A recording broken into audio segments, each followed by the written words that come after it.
Welcome back to another edition of the Root to Rising podcast. I am your host, Christine Hummel, and I am joined with another special guest today, AJ, who's going to tell us her story. Again, as a reminder, this platform is for women and men to listen to stories of others to help them understand different experiences, gain knowledge, and find their true purpose.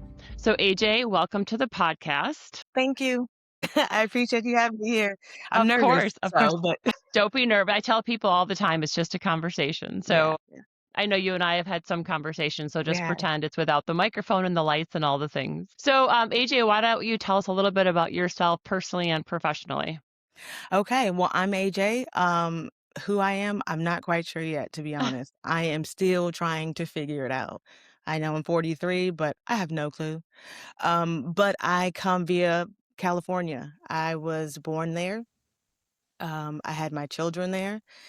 I started my career there. So a little bit about me is I am a Black woman who is also Muslim, and I have 2 children. I'm a wife, a mother, a daughter. Um, I started out my journey fairly early than I had anticipated, but I got pregnant with my daughter at 15. So I started off really, really young, which, is difficult, but, we get through, right? So I kinda started my career journey around 17 because being a young mom, you don't know what you wanna do, you trying to figure it all out, but, you kinda gotta do something, right? Yep. Because now you have a mouth to feed. So I started out, in my career at 17, and I just haven't looked back since. Um, I would say it has been a journey, um, a difficult but rewarding journey. Yeah. I don't There, know. there's a lot to unpack there. So, what do Yeah. you do now professionally? We'll go back to kind of how you started out, but what do you do now professionally? So I am a controller for a large automotive group. So think of a, CFO slash CPA type of thing. And like I said, I kind of started that off at 17. At that time, I didn't realize that I was going to become a controller, because being 17, being a Black woman, I didn't know anything.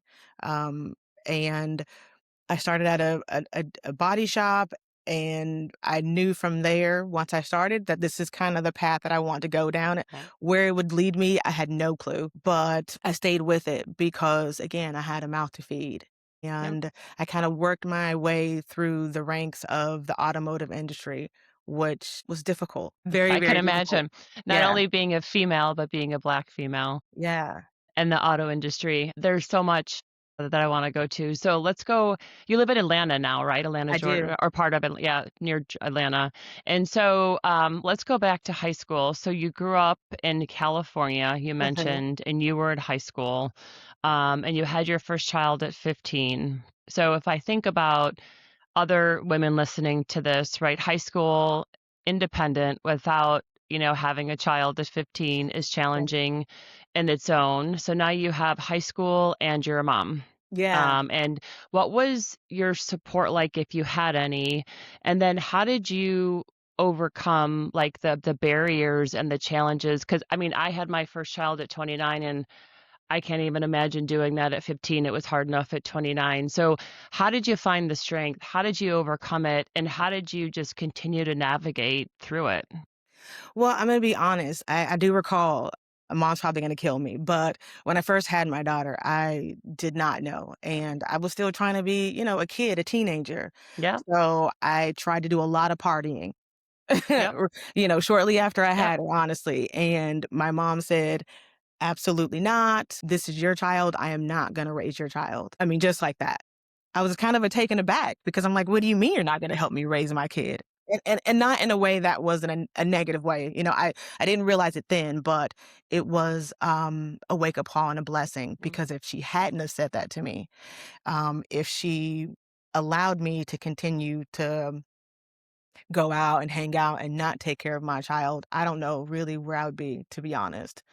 Probably not in a good space. Yeah. But she told me I had to, take care of my responsibility. And so I did. And I found that through automotive, and I know I keep on saying that, but I really think that it saved my life because at that time, well, let me back up. I did Yep. not even graduate from high school. So I went to high school. I think I got my senior year and I had about 12 more credits and school was never for me. Yep. Uh, so I dropped out and I guess that was again a blessing and a curse Yep. because, in the industry that I'm in, there is a lot of people, especially in the high upper management positions, Mhm. they've all went to college. They all have degrees in different things. And I'm coming in with no experience, no education, didn't graduate from high school. I did finally go back and get my GED, but that was several years later. And so it's been a challenge. But I started off in a small position, kind of worked my way up, and I remember seeing or meeting my first controller, in automotive, and I was kind of taken aback because most women in automotive are controllers, but they're very strong and they're very Mhm. independent, and they don't take any crap from anybody, including men, which is hard in the Yeah. automotive industry Yep. because it is male dominated, Yep. white male dominated. Yep. But this woman was, I think she was Ukrainian, Hmm. and she was very strong and took no crap. And I love that. And it gave me such confidence as a woman because I didn't see that back then. I'm always working and she did what she could to make sure that we were okay. And she was worked for the state for a really long time, for 20 plus years. Hmm. And I saw her, but that's really the only woman that I ever saw that was in a position of power or that anybody ever respected. So I was completely taken aback by the fact that women could be in higher positions and get the respect that they deserve. So it So, sounds like you had a mentor, you had someone to look up to, another female in a very crucial moment of time for yourself where you yeah, were vulnerable and you saw somewhere or someone to go and follow that made you feel stronger or gave you yeah, strength, and that's very important, as a lot of times we talk to younger women from the show is find a mentor, find your network, find yeah. someone, even inside your industry or out of your industry to talk to and look up to and give you strength. But what was your first job, in the auto industry or when you were 15, and when did you get it, and how did you get it? Like, how did you decide, "I'm in high school, I'm now a mom, and, oh, by the way, I'm gonna go have to get a job and take care of my child." So Yeah. what was your job and how did you seek it out? How did you get it? How did they wanna hire AJ? I know, right? So honestly, that was, let's see, 24, 25 years ago. And that was when you called places and asked, you were calling I was like, I need a job, I need a job. Um, And so I was calling around everywhere, Yeah. everything that I can imagine that would maybe hire me. And I ended up calling this body shop. It was Toyota in Berkeley. Mhm. Still there, by the way. I passed by it not too many years ago. And this gentleman named Carl answered the phone. And I Hmm. asked if they had anything available. He said, we actually don't, but I like you, so come in. Okay, perfect. So they kind of made a receptionist position for me.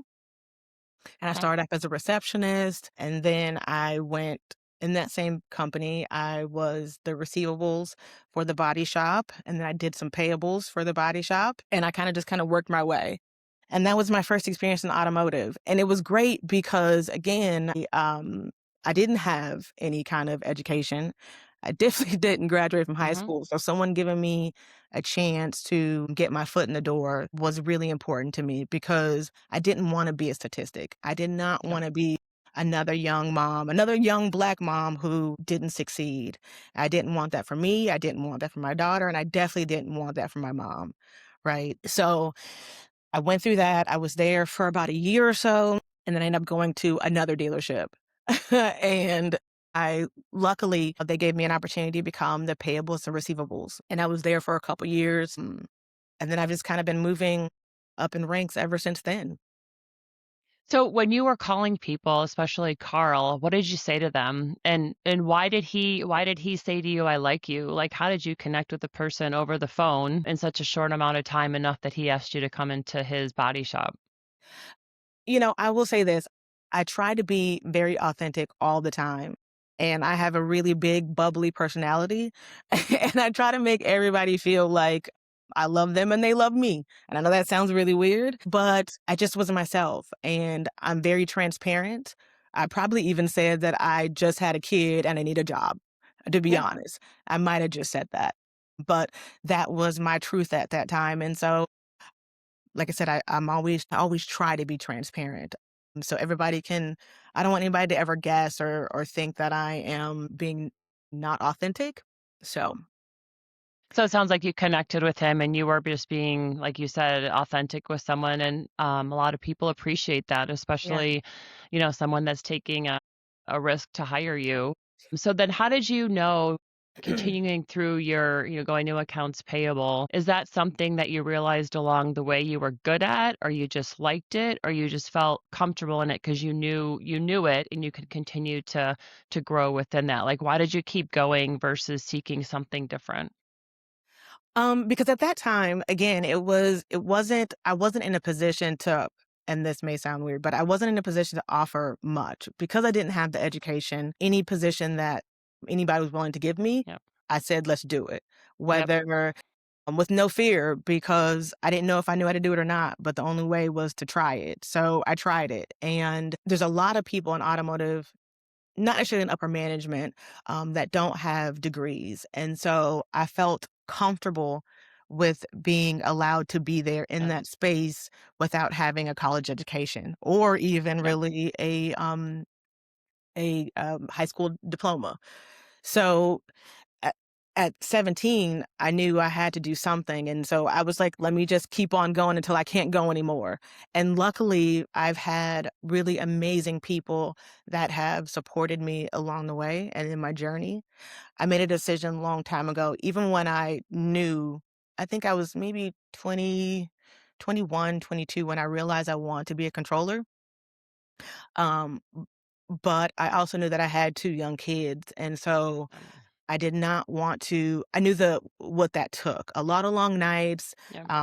weekends working, a lot of work, and I didn't want to sacrifice my time with my kids Yep. at that point, because you don't get it back. Yep. So I kind of bided my time for a while before I really started focusing my career on becoming a controller. It took I don't think I started that journey until they were in their teens. Mhm. And then I felt more comfortable being able to leave Yep. them and not being home every night at dinner or, whatever Yep. that meant. So to go back a little bit to, you said something about you took jobs and you didn't necessarily know how to do it. You just kind of said yes and you figured it out along the way. It's interesting and important for, I would say, younger generation, male or females, to hear that because oftentimes, especially now, kids graduating high school or college, they think they have to have everything perfect Yeah. and ironed out, all the boxes checked. And the biggest thing I hear, when I interview other people for this podcast is the regret from the more experienced professionals. I wish I would have just taken more risks. And what I hear from the younger generation is I have to do all these things. I have to have all this experience before I can get a job. Like they're looking for the perfect experience to fit the perfect job. And a lot of times it's just seizing the opportunity and Yeah. saying yes and figuring it out on the Later. other side of things. Like it's never going to be perfect, right? I No. mean, No. and not there's not the same path or journey for everyone. It's going to be integrated, it's going to veer off, and it's going to be different for every single person. And that's why, when we met, I loved your journey and it was so Thank you. different, and it's important for people to hear it doesn't matter your path. It's the confidence and the knowledge and, taking the risk, so it allows you to be resilient and persevere. And, that's, I think, important for people to hear is you just said yes because you had no other choice. Had no choice. Right? You didn't have a high school degree, you were, a new mom, and you were trying to figure it all out, and I just compare that situation to some people today, and it's just like, like, gosh, you've done so much, in such a short amount of time to overcome so many challenges. It's just a great story for younger women to hear that, so thank you for sharing it today. Thank you. Yeah. I try to be, a motivation not only for my kids, but everyone because, it is hard out here. Mhm. To find yourself is really difficult, and like I said in the first part, I haven't figured myself out yet either, right? But to find yourself and find a path that you are okay walking down Yep. is not an easy thing, Yep. especially when, life just lives and there's so many challenges, and being a woman in a corporate world is also so challenging. Yep. And I think it can be very much intimidating, but if we don't do it, who will? Yeah. And I so love we it. have to push through these barriers and make sure that we Yep. don't stop and we work hard just as much as they do because we deserve a seat Yep. at the Yep. table. We deserve to be recognized. And so if we can just find our voice, Do your easier kids said than see done. that?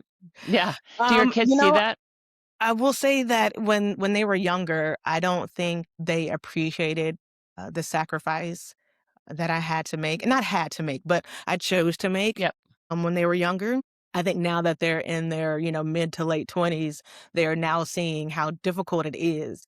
And they don't have kids, thank goodness, right? But just living life in this day and age is hard. It's a hard thing. So I think they respect me now more Yeah. because they're older and they can They're doing see. it. Yeah, they're Yeah, they're doing in it, it. right? They're Yeah, doing it every day yeah. too. Yeah, every day. So so let's go back to your kind of navigating through the auto industry and the corporate environment. Your comment earlier, it's a very white male dominated industry. You're right to become a female in the auto industry. And it's interesting. Why are there more females that are controllers in the auto industry? That is a really good question. I'm not sure. I have not yet figured that out. Yeah. I think I've only met 2 male controllers Hmm. in my lifetime, and I'm not quite sure because they're Yeah. good at it, but I don't know. I'm I not don't sure, know. to be honest. I'll I have to haven't phone a friend for that one. Yeah, you might have to let me know what they say because I'm curious too. I have no clue. I have no clue. I don't get it. So how do you navigate or how did you navigate, being so let's go back. You didn't have a degree, right? You Mhm, said you went back, you got your GED, so I'm sure there was a little bit of bias you had for that. You're a mhm. female in a white male dominated industry. You're a black female. Yeah. So how did you navigate through all that? If you have any examples to share, was there ever a time that you were just in a really difficult situation being challenged where you had to really dig deep to persevere over some kind of bias or prejudice that you were part of? I think I had to recognize that I was deserving of, that spot, and like I said, that took a little while for me to realize, but I do recall you kinda have to take on a very masculine personality because you're around a lot of Yep. males, a lot of men, and so it's okay when men do it, right? It's okay when men, beat their chest and act the way that they do, and that's fine, and everybody is okay with that, right?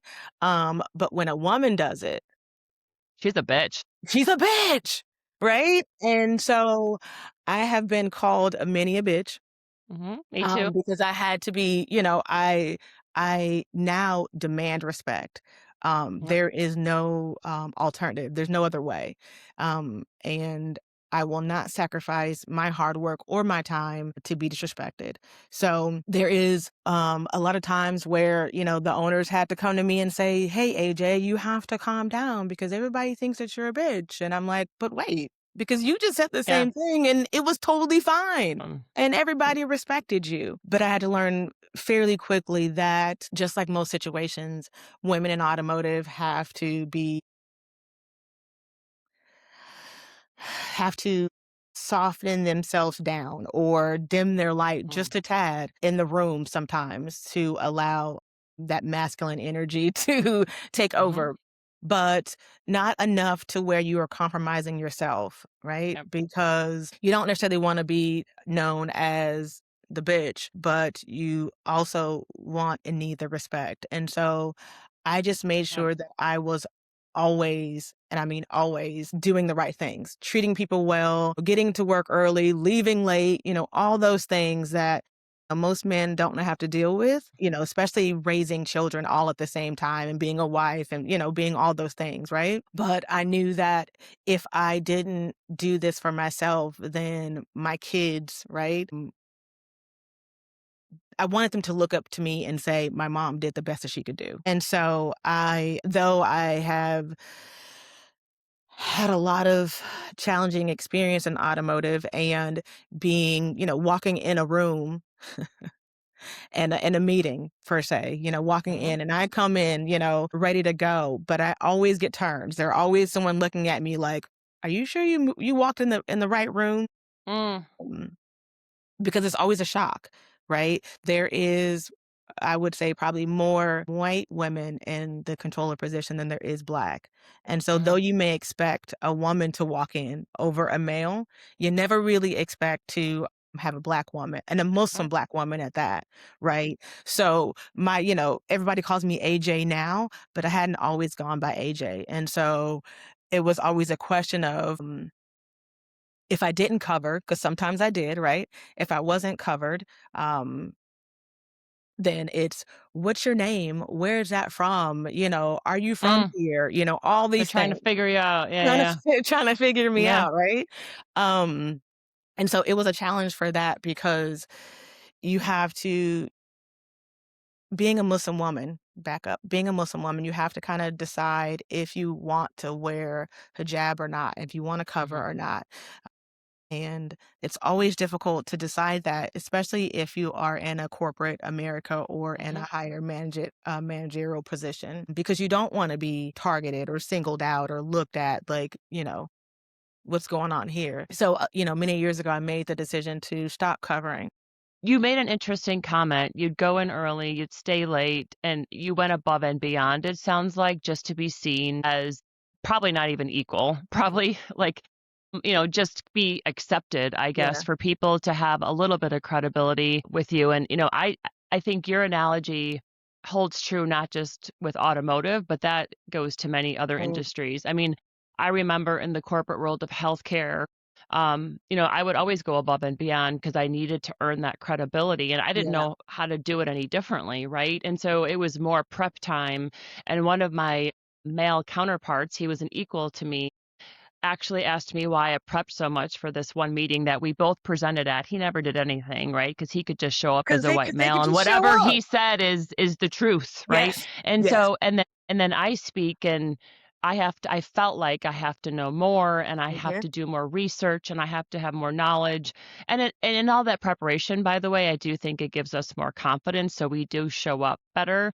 But, looking back at it, you and I did that, but it's almost flipping the script to say, "Hey, maybe the people on the other side, how Yeah. do we teach them to have more of a, they call it there's a name unconscious bias, but how do they change their perspective and how do they look at people differently so that we're not killing ourselves just to be seen as somewhat equal, right? How do we teach others?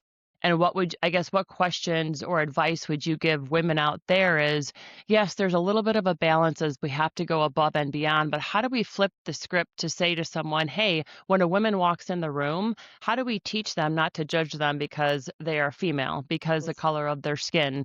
And how do we teach people to actually ask questions and learn about someone and not just put them in the box, and try to figure them out. Like I don't know the answer. It's a I huge don't either. question, but Yeah, it is a advice huge question. Yeah. what advice do we give younger generation of males or even, experienced professionals that have that bias towards us? Like cut us some slack. Like Yeah, please we're do. actually pretty smart. Yeah, And we can absolutely. probably help solve a lot of problems. But I don't know, what would you say to someone like listening that's an experienced male or a younger male to have more of an open mind? Yes, that's a really tough question because I have yet figured it out. I am just now starting to decide that my daily life is more important than Mm, not that I don't go the extra mile, right? Not to say I don't over prep or do any of those things, but there has to be a balance. And I do understand that hard work is necessary, but if you yeah. don't center yourself, right, and take care of you first, then you will not be successful and you'll just burn out. Because if you feel like you have to toe the line by working extra hard, harder than most men, then I think as a society, we have a really big problem because we're mothers, we're wives, we're all those things. So why do we have to work harder?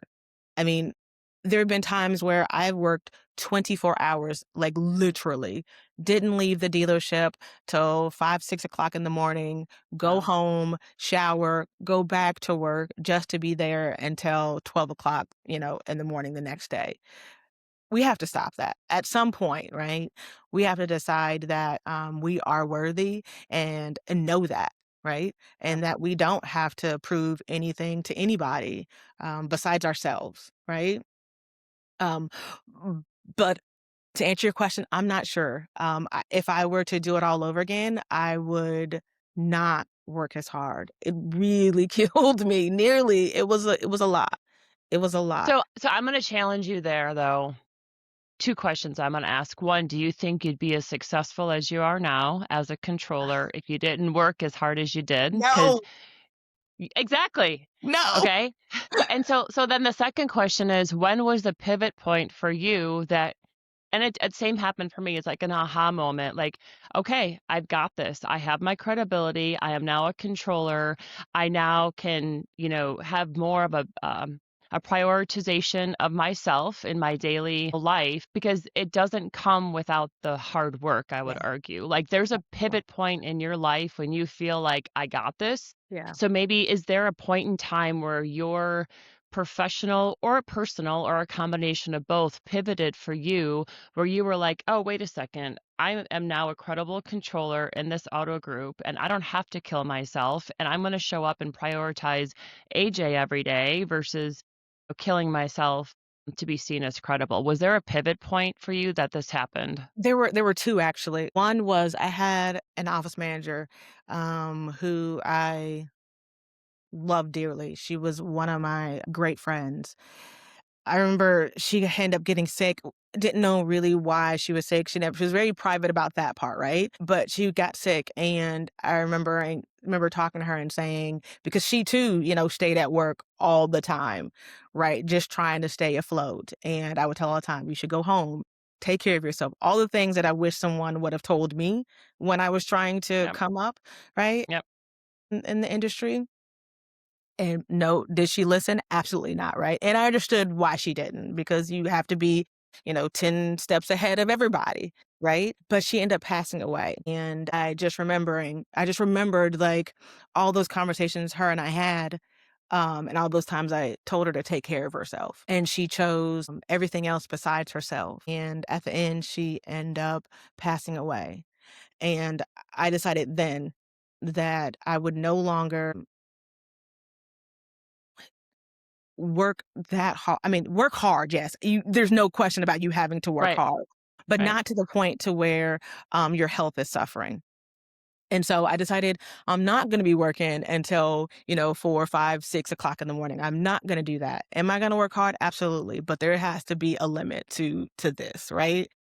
yep, There has to be more to life than killing yourself to have a career. So that was a pivotal, excuse me, that was a moment for me to kind of recognize that I had to slow down just a tad, yep, and that I was okay with doing it at this point because I have worked hard enough and long enough to know that if I slowed down, I would still be a great controller, right? And yep, there's no denying that. And then the second time was we just had moved out here to Georgia, and I hadn't worked, and I was trying to find a job, and I found one. And though I had said that I would not be working late nights and doing all that stuff, I found myself doing that once again for this group. And I came home every day, 8, 9 o'clock, miserable. I woke up 5, 6, miserable. And the old me would say, I'm just going to stick it out. I'm going to keep on working at this job because I can do it and I don't want to fail, right? If I leave here, I'll feel like a yeah, failure, right? And so I said, I'm gonna just, stick it out. A couple months go by, and I'm like, okay, AJ, you're falling right back into the yep, trap, right? At this point, you know that you are greater than this. Why are you why are we here again? So Yeah. I had to decide to leave that group, and I never leave a dealership. I just don't typically do that, right? But I had to decide, was it is me or them? And I chose me. Finally, right? After all these years, I finally Mhm. chose me, and I was like, okay, I'll find another job, even though I don't know this market in Georgia. I will be okay. Yeah. And, I found another job, and that was okay, and now I am not working those late hours and not working the weekends and really kinda enjoying my life and figuring out what my next step is. What is your next step? I don't know. I don't know, I'm so torn. I feel like because I didn't get a chance to really learn myself as a child, right? I've never lived on my own. You know, I've always had either a spouse or a child to take care of. And so I'm not quite sure what my next step is or my next journey, but I'm excited. I'm ready for it because though automotive gave me, I guess, a goal to meet or a Mhm. career and a lifestyle, Mhm. that's not who I am or who I want to be for Right. the rest of my life. Yeah. And so I'm not sure.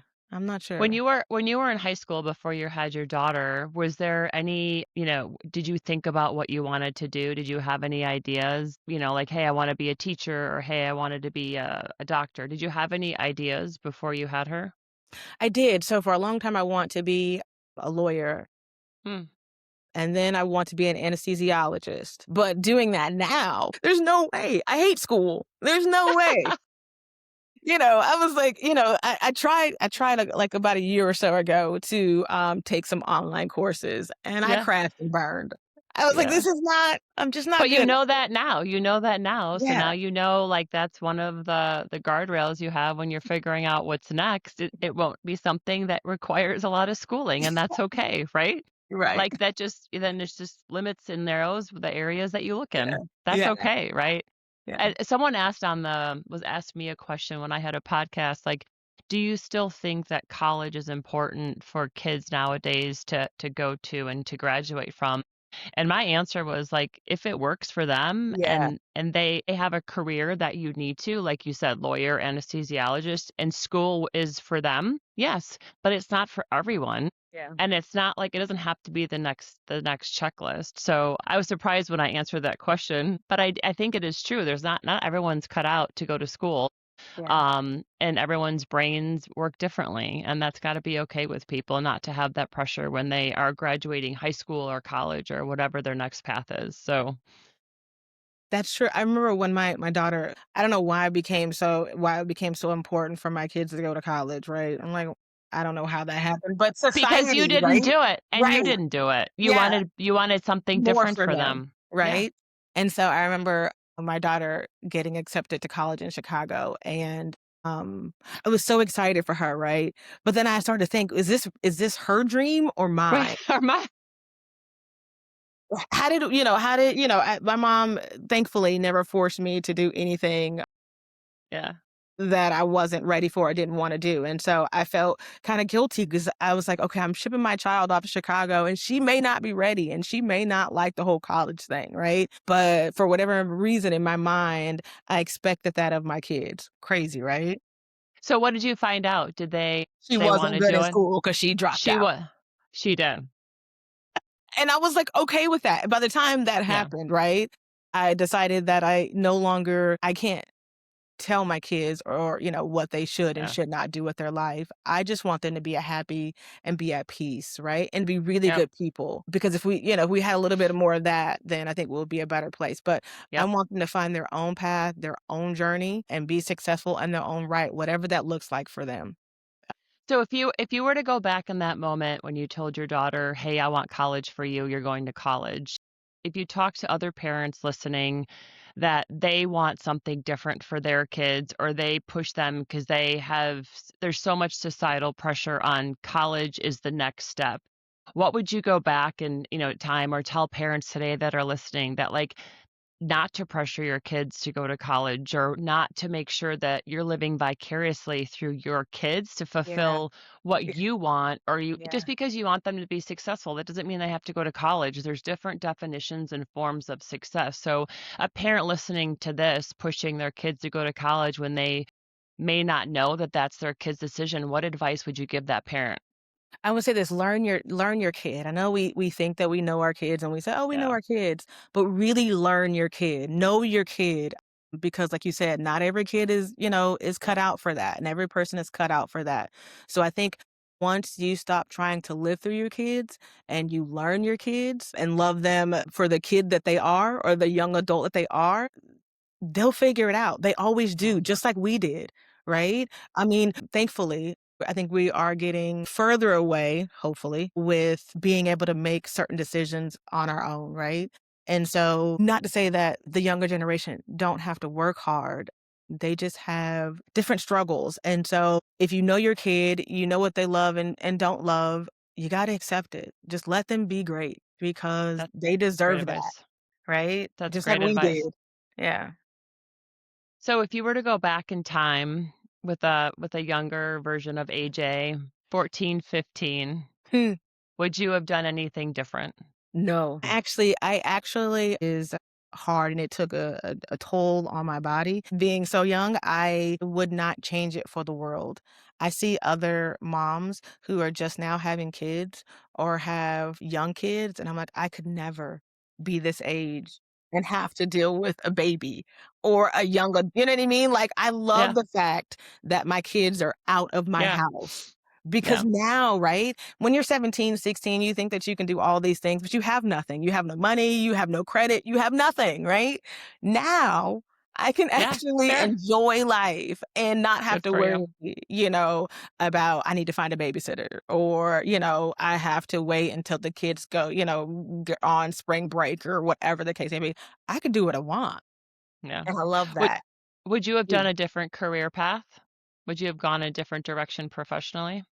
No, I will say that I am very grateful for the automotive industry because it allowed a young mom who didn't graduate high school to become fairly successful. And so no, I would not change that either at all.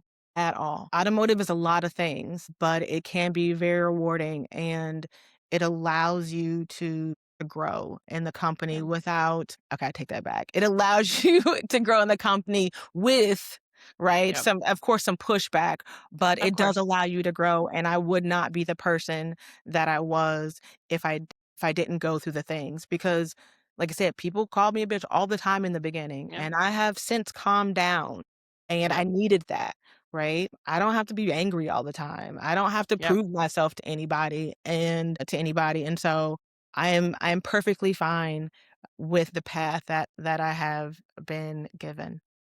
It's That's actually pretty awesome. great. Yeah.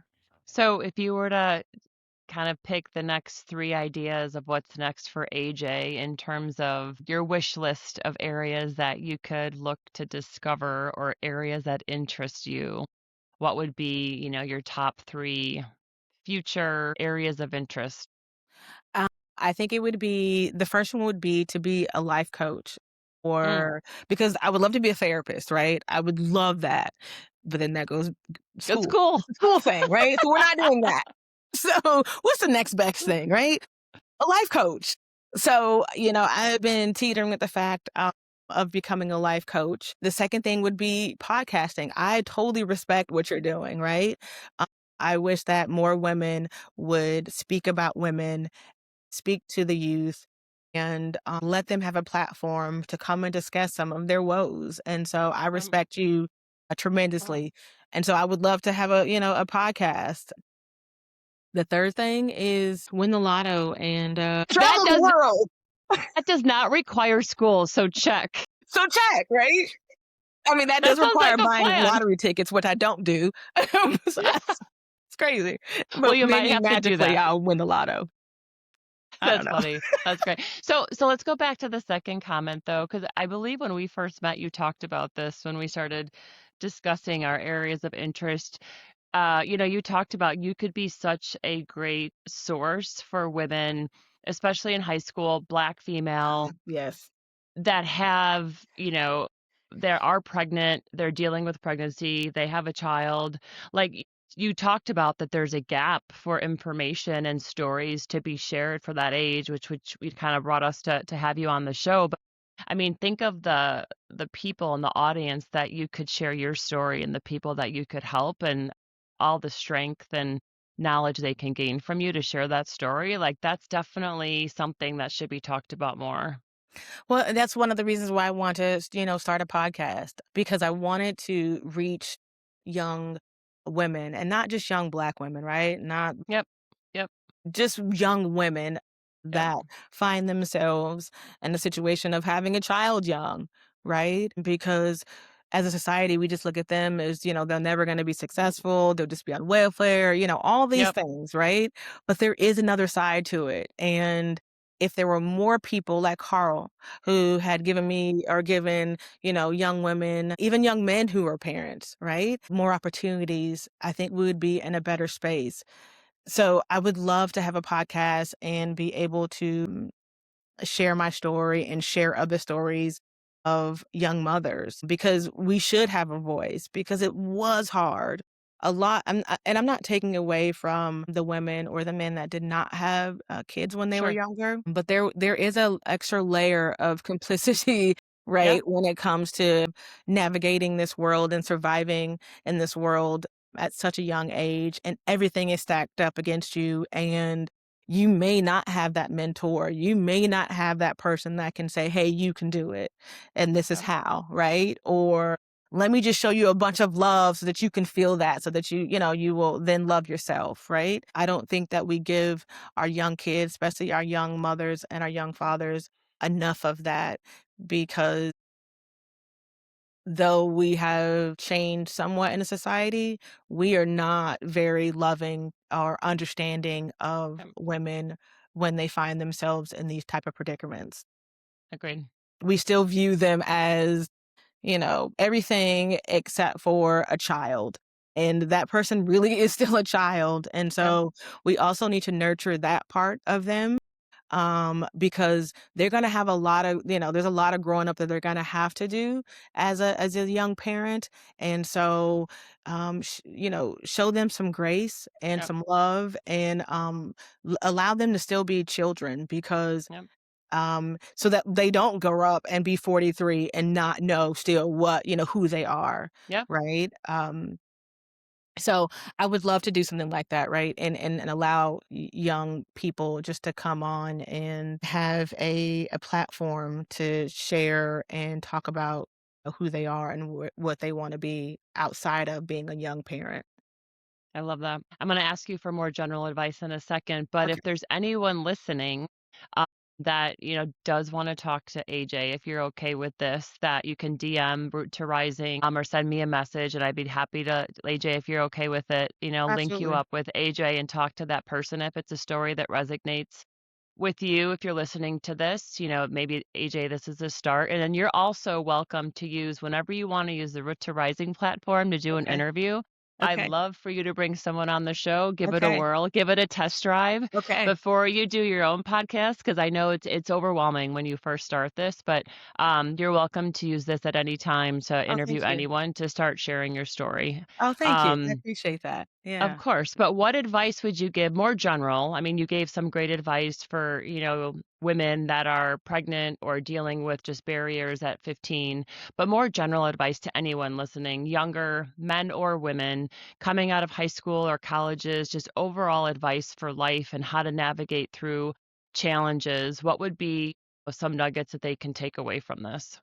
I would say first show yourself some grace. You are gonna have or go through a lot of trials and make a lot of mistakes, but at the end you will be okay, right? And don't ever be afraid to ask for help, which is I guess, easier said than done most of the time, but don't ever forget to ask for help or don't ask for help and show yourself some grace. I think that is the biggest thing for me. I wish I would have shown myself more grace when I was younger. Um, and and be confident. and know that a baby is not gonna stop anything, if you don't let it, so keep on working, work hard. You're gonna have Yeah. those long nights. You're gonna do all those things, but you can do it. There Yeah. is no question about that. And show yourself some grace, please. I Yeah. mean, really, it's hard out here. It is. I love Hard. it. Great Yeah. advice. Great advice. Well, AJ, I've loved this conversation. I knew the time would go very quickly. Oh, it's over already. Okay. Christine, who knew? Okay. We're happy to do a part 2 if you have Okay. more to share. No, we would love to if you, again, wanna interview someone here or there's a part 2 to share more, but, Okay. AJ, it's been an awesome story that you've told. I think a lot of women and men will hear the confidence, the strength that you had at such a young age, and that today you still continue every day, to live in a world where you're giving yourself grace, but you have a lot of confidence and strength. So thank you for joining the Road to Rising podcast. Thanks for having me. All right. Again, this is Christine Hummel from Road to Rising, a platform that was created to have men and women hear stories, experiences for them to find their true purpose. Until next time.